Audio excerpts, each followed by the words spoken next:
Genesis chapter 13. Then Abram went up from Egypt, he and his wife, and all that he had, and Lot with him to the south.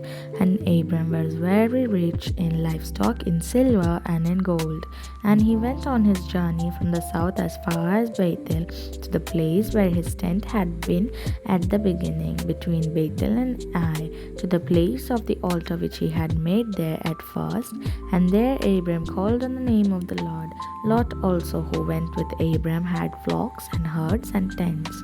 Now the land was not able to support them, that they might dwell together, for their possessions were so great that they could not dwell together. And there was strife between the herdsmen of Abram's livestock and herdsmen of Lot's livestock. The Canaanites and the Perizzites then dwelt in the land. So Abram said to Lot, "Please let there be no strife between you and me, and between my herdsmen and your herdsmen, for we are brethren. Is not the whole land before you? Please separate from me. If you take the left, then I will go to the right, or if you go to the right, then I will go to the left." And Lot lifted his eyes and saw all the plain of Jordan, that it was well watered everywhere, before the Lord destroyed Sodom and Gomorrah, like the garden of the Lord, like the land of Egypt, as you go toward Zoar. Then Lot chose for himself all the plain of Jordan, and Lot journeyed east, and they separated from each other.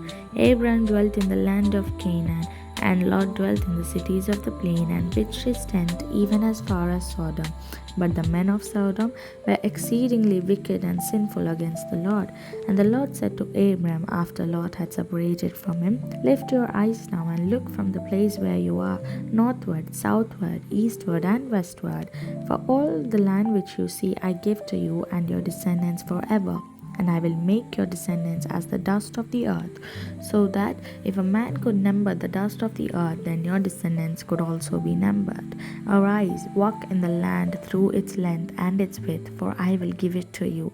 Then Abram moved his tent and went and dwelt in the terebinth trees of Mamre, which are in Hebron, and built an altar there to the Lord. Genesis chapter 14.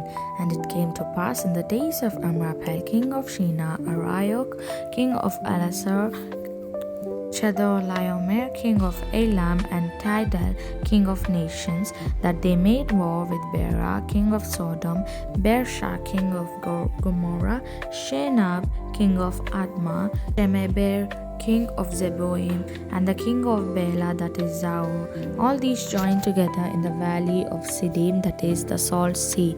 12 years they served Chaldolomar, and in the 13th year they rebelled. In the 14th year, Chedorlaomer and the kings that were with him came and attacked the Rephaim, the Ashtaroth Karnaim, and the Zuzim in Ham, and Emim in Shava, Kirithaim, the Horites in the mountain of Seir, as far as El Paran, which is by the wilderness. Then they turned back and came to En-Mishpat, that is Kadesh, and attacked all the country of Amalekites, and also the Amorites who dwelled in Hazon Tamar. And the king of Sodom, the king of Gomorrah, the king of Admah, the king of Zeboim, the king of Bela, that is Zaor, went out and joined together in the battle in the valley of Siddim against Chedorlaomer, king of Alam, Tidal, king of nations, Amraphel, king of Shinar, and Arioch, king of Elasar, 4 kings against 5. Now the valley of Siddim was full of asphalt pits, and the kings of Sodom and Gomorrah fled. Some fell there, and the remainder fled to the mountains. Then they took all the goods of Sodom and Gomorrah, and all their provisions, and went their way. They also took Lot, Abram's son, who dwelt in Sodom, and his goodness, and departed. Then one who had escaped came and told Abram the Hebrew, for he dwelt by the terebinth trees of Mamre, the Amorite, brother of Eshcol, the brother of Aner, and they were allies with Abram. Now, when Abram heard that his brother was taken captive, he armed his 318 trained servants who were born in his own house and went in pursuit as far as Dan. He divided their forces against them by night, and he and his servants attacked them and pursued them as far as Hobah, which is north of Damascus. So he bought back all goods and also bought back his brother Lot and his goods, as well as the women and the people. And the king of Sodom went out to meet him at the valley of Shava, that is, the king's valley, after his return from the defeat of Chedorlaomer, the kings who were with him. Then Melchizedek, king of Salem, brought out bread and wine.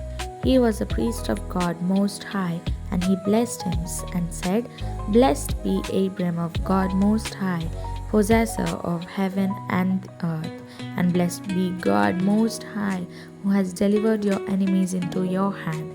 And he gave them a tithe of all. Now the king of Sodom said to Abram, Give me the persons and take the goods for yourself. But Abram said to the king of Sodom, I have raised my hand to the Lord God Most High, the possessor of heaven and earth, that I will take nothing from a thread to a sandal strap, and that I will not take anything that is yours, lest you say, I have made Abram rich, except only what the young man have eaten, and the portion of the men who went with me, Anna, Eshcol, and Mamre. Let them take their portion.